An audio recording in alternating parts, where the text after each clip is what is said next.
Hello, and welcome to the commentary video for Top Kha'Zix. I'm AquaDragon. I've been playing Top Kha'Zix inside of Diamond for a couple months now. Recent addition to my roster of off-meta champions. And I've had great success, one of my highest win rate champions right now, at about a solid 55% after about 100-something games. So, let's get right into this. So the idea behind Top Kha'Zix is mostly this. If you look over here at Void Spike, you actually heal for 60 HP every time you hit something nearby. And that increases as you rank up Void Spike as well. As you get more ranks inside of it, you'll start healing more and more to eventually, if I recall the math panning out, you're eventually reaching a point where you're regenning like 10, 20 HP per second at least inside of the fights. So that's a big focus you'll be seeing from me here. Is I'll occasionally be going for just an isolated poke on Rise, just to whittle them down a bit since they have no sustain. But for the most part, I'm going to be throwing out Void Spike just to farm at a distance, as like that, or in order to heal myself whenever I take any kind of injury whatsoever. This is complemented by the item set choices, which in this case is a Corrupting Potion with a Total Biscuit of Everlasting Will. For more details about the runes and the build, those will be inside the description, so check that out. There's a full-fledged guide and everything that'll be able to cover those.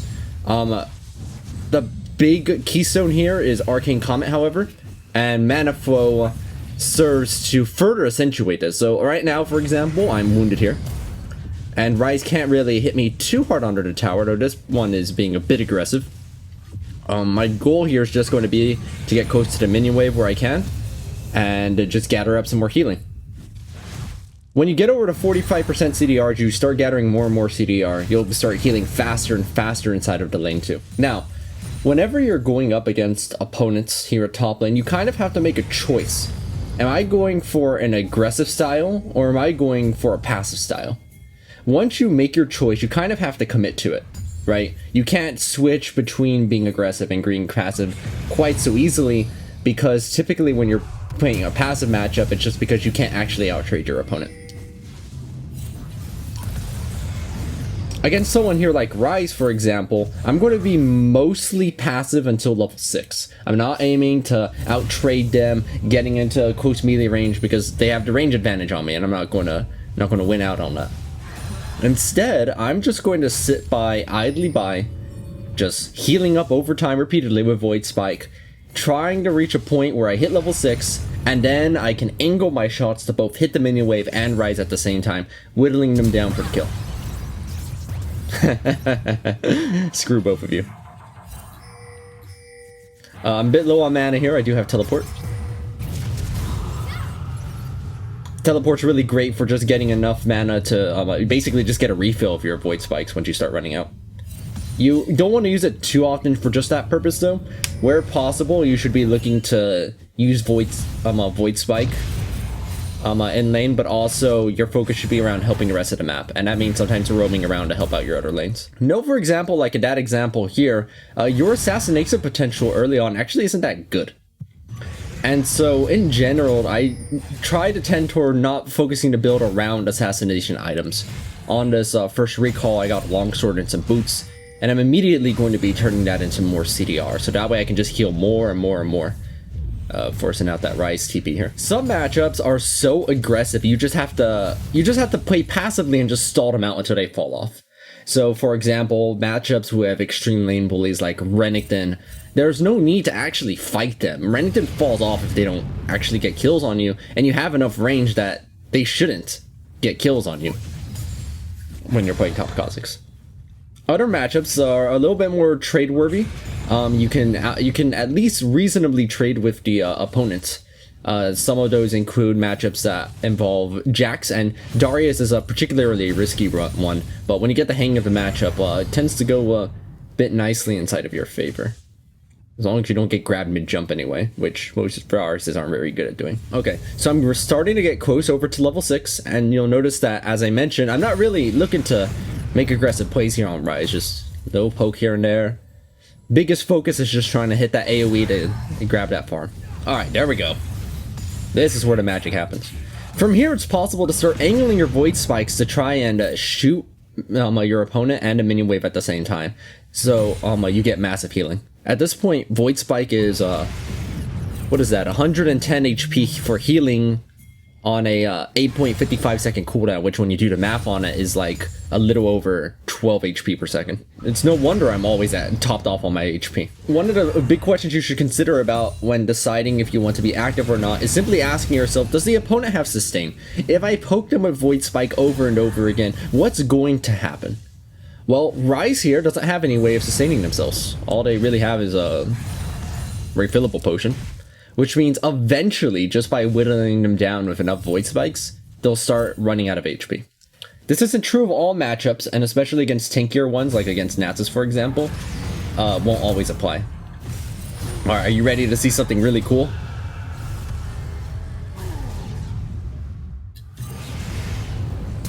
Beautiful.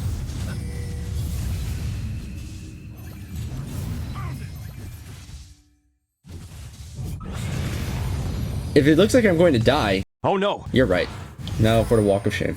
When it comes to wave clearing, you have quite a substantial advantage. A Void Spike can easily hit the entire minion wave if you really want to start pushing. And then you layer on a leap on top of that, which you should only do if you are pretty sure it's safe. And it usually is if you're really high amount of cooldown reduction. It can instantly clear the caster minions after a certain point. I haven't quite reached that point yet, though. I opted for a Hex Drinker this game instead of the Caulfield's Hammer like I initially intended, just so that way I could start being more aggressive here on Rise. And you'll be seeing that as soon as I get an opportunity. I'm going to go straight for Rise. Team fights started happening down here, but my teleport was on cooldown. It's too late for me to do anything, and so I'm just going to use this opportunity to pressure in for the tower and grab the plate.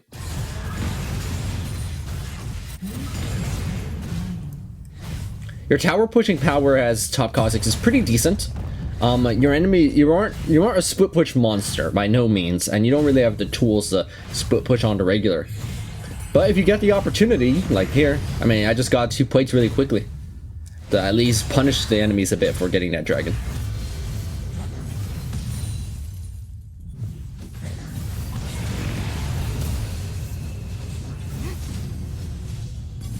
Oh.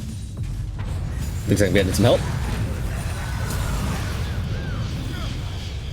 The slow from Void Spike at this point on an isolated target is 90%. It's 60% by base, and it goes up to 90% when a target gets isolated. So you can notice that Rise eventually reached a point where they just could barely move because of the sheer intensity of the slow. There's an example of how well Void Spike can clear waves.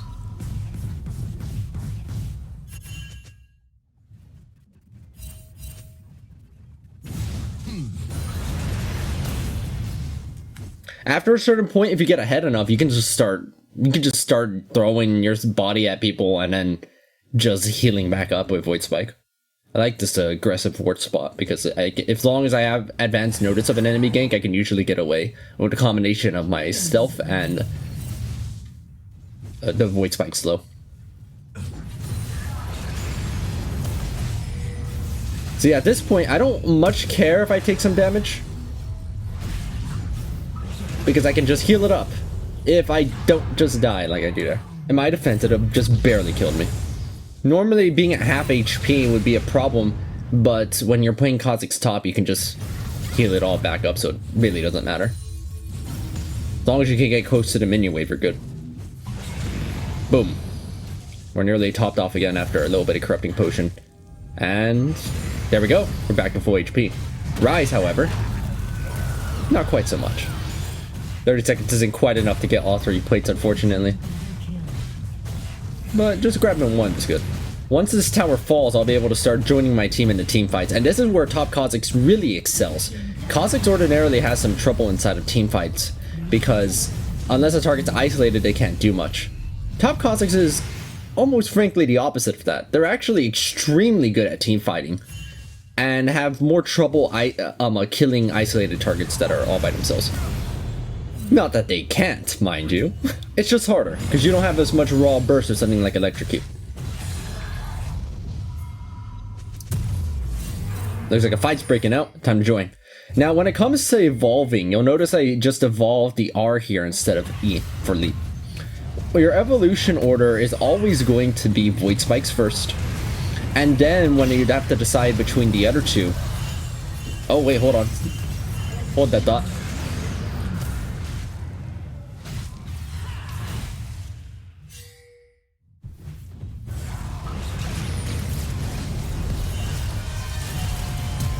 I was surprised that auto didn't kill him.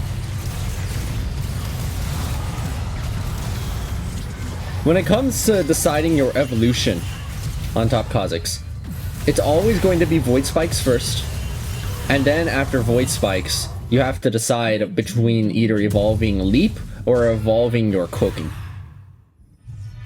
Now that decision is sometimes a bit simpler than others. The decision always comes down to, for me, on how many effects and or auto attackers do the enemies have that require vision of me. Well, Rise needs to see me, for the most part, except for Q. Hecarim needs to see me to hit me with her dash. Kiana needs to see me in order to land some of their spells and autos. Jinx needs to see me entirely. Zillion's the only one who doesn't really care about seeing me. So in a game like this, Adaptive Cloaking is really good. There's an example of the Wave Clear. At being able to just prevent the enemies from really getting to play the game with you, as long as you can just turn invisible around them. Otherwise, I tend to evolve Leap. You may be wondering, when is it a good idea to evolve Q? Well, in a game where you're playing top Kha'Zix, pretty much never. And the reason for that is that for the most part, you're not going to be fighting isolated targets. Like, here I am, right? Not that it would help too much on the Herald. And but outside of like major objectives like Barons and Dragons, you don't usually get a chance to make good use of the cooldown reduction in order to actually fight people inside of like close combat. You don't see me using more than like 1, maybe 2 Qs in the course of a fight, because the goal is just to whittle people down, stalking them from the shadows with Void Spikes until eventually you can just finish them off. As so. One Q, 2 Q.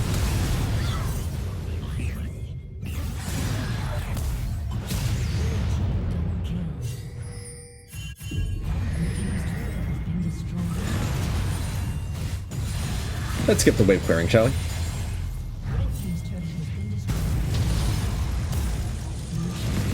And look at something that was much more clever than wave clearing.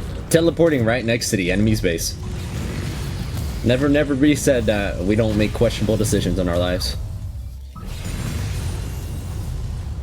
Not that this particular one was that awful.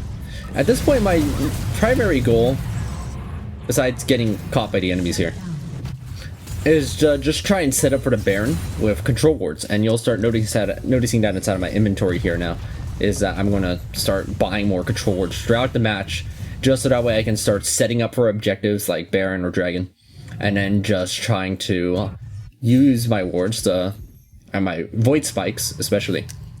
You'll notice Void Spikes are a common theme here of top Kha'Zix.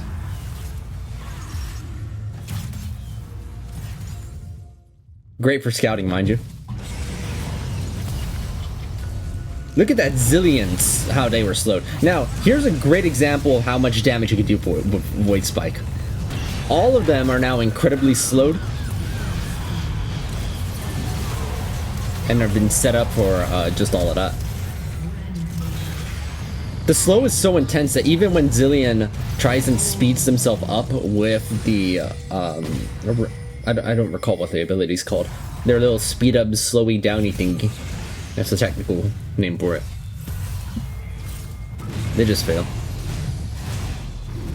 Now, I believe my team is capable of taking out a Baron with just 4 of them. They promptly proved me wrong. And so it's up to me to save the day.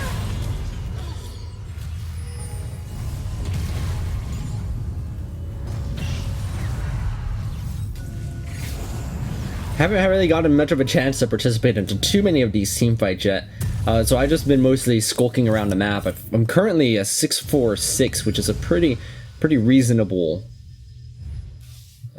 kill score to have at this point. Gold lead is about 5k on our side.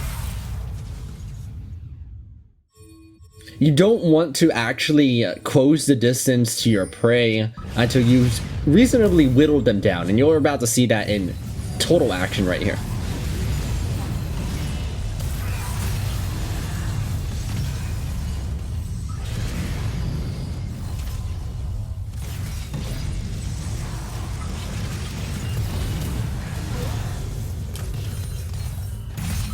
Always line up that Void Spike slow first before you actually go in. Edge of Night's really good for this because as long as you can stay further away, you're able to use it to kind of almost scout around, so that way you can set up aggressive vision like we're doing right here with that ward.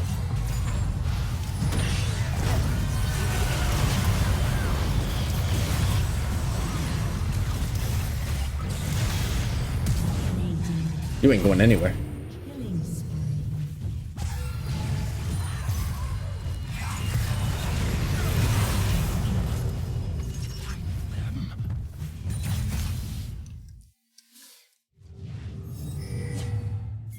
Currently trying to see if I can catch up over here.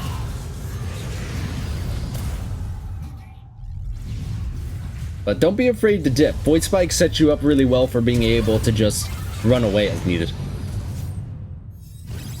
Casting it repeatedly over walls is a perfectly viable strategy.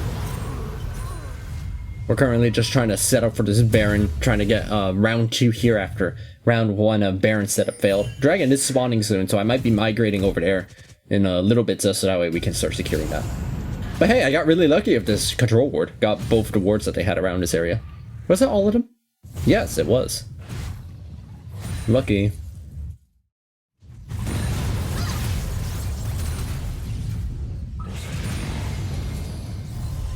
Now, one of the things that I don't do inside of this match, but would have liked to have shown, is that Hecarim can't actually complete their dash against you. They can't see you. So you can just turn invisible right when they're trying to finish charging at you, and they just kind of waste the duration on it. I'm pretty much single-handedly just like keeping them off this dragon by just hitting them with these Void Spikes over and over. Watch out for that rocket.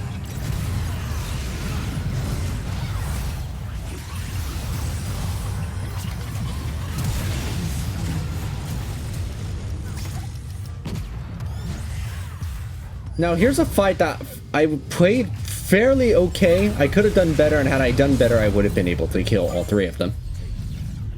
I'm trying to set up here by just skulking around from the shadows, just trying to set up Void Spike after Void Spike so I can finish them off. You'll notice I'm not closing the gap right now. Unfortunately, I get just a touch too close and eat too much damage from Qiyana. My concern is that if I keep on migrating west from here, Jinx is going to end up being able to flank me. So I have to just kind of go for it and unfortunately end up dying. My fear was a bit ill-founded though, because Jinx was still a little bit away. And had I just moved north, I probably could have escaped from my life. As I mentioned, you can scout around quite well if you use your spell shield like this.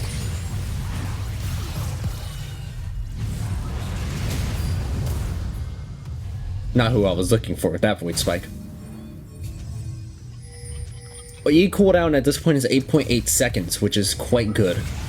That's the power of having 45% CDR. More control wards to help set up vision. You'll notice I spend most of my time here on these objectives, not really helping out with the actual objective itself, but just trying to hit the enemies with Void Spike after Void Spike.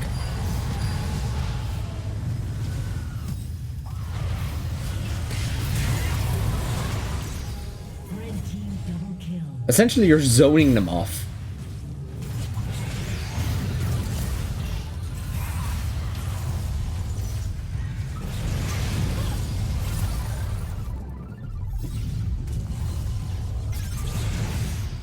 Alright, in this case, I ended up going with Leap as the final evolution, and that's really going to always be true, is that your E and your R are your only other evolutions besides your Void Spike itself.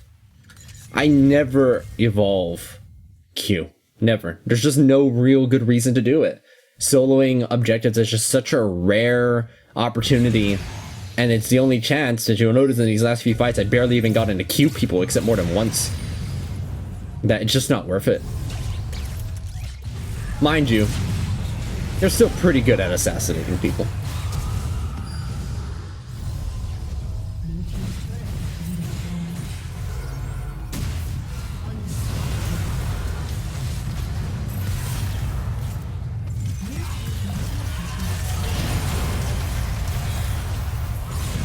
How about we check out those damage stats after the game?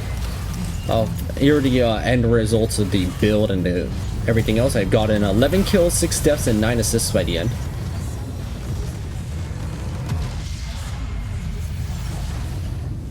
So one thing that you might be surprised about is I actually ended up dealing the most damage to champions in the entire match. Void Spikes just add so much consistent damage that this is not actually that rare of the case, even if you're not super ahead like I was in this case with the 11 kills. And also, here's something that also catches a lot of people off guard. I dealt 2,000 something damage of Arcane Comet. A sizable amount, which when you do the math is actually about 15% of the total damage. So whenever you're asking yourself, well, why don't I just use another rune that's not Arcane Comet, you gotta ask, is it really going to do more than adding 15% extra damage? Or at least being 15% of the total makeup, because I know those are slightly different things. The answer is pretty much no. There's very few runes that ever get quite that degree of efficacy. And it's because Arcane Comet automatically lands as soon as you slow somebody with the W. Mana for generating a lot of mana by itself as well. While we're here, let's just use this opportunity to actually go and check out what the item set looks like, so I can explain a little bit more in depth about that. Start off with Corrupting Potion, because you can turn that mana into extra health, so it makes Corrupting Potion especially efficient. Either go for Caulfield's or Hex Drinker, either one. Rushing into boosts Lucidity. Your ultimate goal is to get 45%, but you're trying to reduce the amount of opportunities for needing excess resources. And what that means is that you don't want to build a CDR item you don't really need that much. Thankfully, because your only core you really need is Boots of Lucidity and like the CDR itself, you can just kind of finish an entire Caulfield's item, like Duskblade, and then you can just sit on to one more completed Caulfield.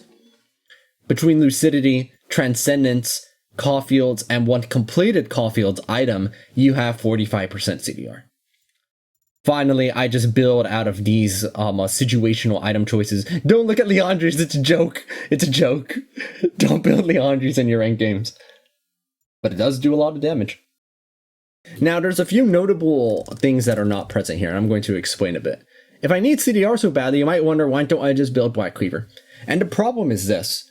Your Void Spikes at 45% CDR deal approximately 1 shot every 5 seconds. Cleaver stacks fall off after 6 seconds. You have literally 1 second to try and land more Void Spikes. Which is, I don't care how good of a shot you are, that's going to be extremely difficult to do 6 times in a row. Unless you're a melee range, which most of the time I'm not, except when I'm trying to blow somebody up who've already whittled down, then Black Cleaver just isn't going to do anything. The next one is Manamuna. Now let me get one thing straight. Muramana is a great item. Manamuna is not quite so good. It's just literally AD on a stick. And here, unless you actually actively need to use the mana, and inside of that game I actually never really ran out of mana, here is extremely excessive. Mad excessive, for almost... It's going to be, even if you tried as hard as you could, it would be incredibly hard to use up all the mana that tier is providing.